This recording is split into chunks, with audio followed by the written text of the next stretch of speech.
Le venin de l'amitié. Jolie. Son nom disait tout. Belle, rayonnante, douce comme un matin d'été. Elle respirait la joie de vivre.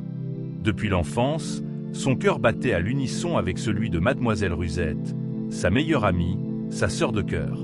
Elle se disait tout, sauf rien. L'une était le miroir de l'autre. Une amitié rare, précieuse du moins, c'est ce que croyait Jolie. Le destin plaça sur le chemin de Jolie un homme au regard sincère, Venec. Leur amour fut rapide, intense, et bientôt célébré par un mariage magnifique. Rusette, en robe d'invité, pleurait d'émotion à leur côté. Du moins, en apparence.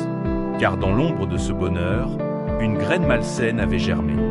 Venec était attentionné. Il couvrait Jolie de cadeaux, d'amour et d'une toute nouvelle voiture.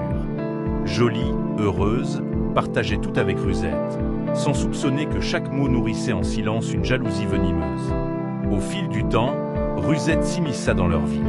Elle devenait amie du couple, échangeait souvent avec Venec, toujours avec le sourire. Puis, le venin s'infiltra. Doucement. Un soir, Rusette invita Jolie à sortir. Une balade entre filles, comme au bon vieux temps. Un inconnu les aborda. Jolie refusa poliment, brandissant son alliance comme un bouclier. Rusette, faussement amusée, prit pourtant le contact de l'homme et le donna à son tour à celui-ci, avec le numéro de Jolie. Le piège se refermait. 2 semaines plus tard, nouvelle sortie, nouveau traquenard. Cette fois, au restaurant, alors que Jolie commençait à se sentir étrange, comme étourdi, l'homme apparut. Il s'assit, posa ses bras sur elle. Jolie, confuse, incapable de réagir. Rusette, elle, sortit son téléphone et prit la photo. Le soir même, l'image fut envoyée à Venec. Le cœur de Venec se brisa. Il n'écouta, ni ne comprit. Il vit, il juge, il condamne. Jolie fut jetée dehors, sans un mot, sans une chance. Elle erra, le cœur en miettes, recueillie seulement par sa famille. Et Rusette, elle avait disparu, jusqu'à ce que, quelques mois plus tard, la nouvelle explose comme une bombe silencieuse. Rusette attendait un enfant de Venec. Elle avait pris sa place. Elle vivait dans la maison où Jolie rêvait encore.